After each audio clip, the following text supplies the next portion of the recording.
नमस्कार, मी दीपा आणि थंबनेलवरून तुम्हाला कळालंच असेल की मेनू काय आहे. इव्हिनिंगला काय स्नॅक्स बनवायचा विचार करत होते. त्यात संडे म्हणजे बाहेर सगळीकडे गर्दी असणार. मग एकदम आठवलं की कोल्हापूरवरून येताना आम्ही भडंग घेऊन आलो होतो. म्हणून म्हटलं चला तर आज आपण कोल्हापुरी भडंगचा भेळ बनवूया. भेळ, पाणीपुरी, सुकी पुरी ही अशी गोष्ट आहे की याला कोणीच नाही म्हणत नाही. सगळेजण आवडीने खातात. हा बघा आमचा बोका, याचं नाव शिनू आहे. तो विचार करत असेल की आज संडे आहे आणि हे दोघं घरी कसं काय, आणि त्याला असं वाटतही असेल की हे आपल्यासाठी काहीतरी नवीन मेनू बनवत आहे. घरात काही नवीन बनवत असेल तर आधी त्याला बघायचं असतं की ही नक्की काय बनवते आहे. अरे बापरे, कांदा म्हटलं की तो लांबच बसतो. त्याला कांदा बिलकुल आवडत नाही, कारण की कांदा कापताना त्याच्या डोळ्यात पाणी येतं. चला तर मग आपण भेळकडे वळूया. तर मी भेळसाठी जे पार्सल आणलेलं होतं ते भडंग आणि त्याच्यातच फरसाण पण दिलेलं असतं त्यांनी, तर ते एकत्र करून घेतलं. त्यानंतर मी कांदा घेतला, एक मोठा कांदा घेतला. जर तुम्हाला कांदा जास्त आवडत असेल तर तुम्ही 2 कांदेही ॲड करू शकतात. त्यानंतर मी टमॅटो घेतला. हा पण एकच टमॅटो, काय की जास्त कांदा टमॅटो नको होता मला म्हणून.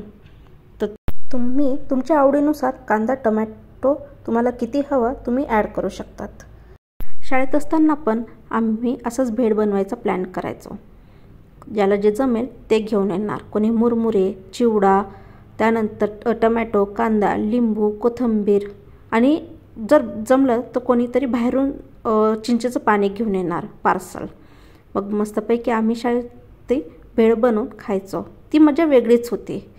आणि मग आम्ही आमच्या आवडत्या टीचरला बोलवून त्यांनाही टेस्ट करायला लावायचो. तसं पाहिलं तर सर्वच चांगले टीचर होते, पण असतात ना एकदमच आवडते टीचर असतात. तुम्ही पण शाळेत अशीच मज्जा केली आहे का, मला नक्कीच सांगा.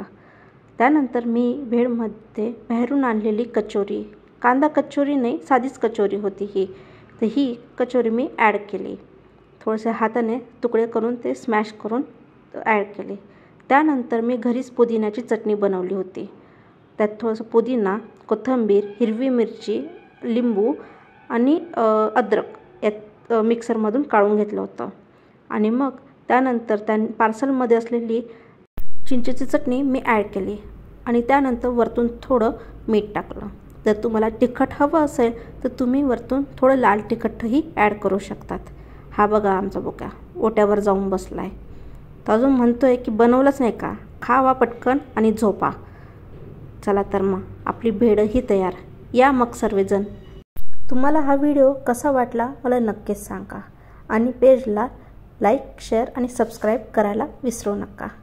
बघा भेळचा आनंद वेगळाच असतो.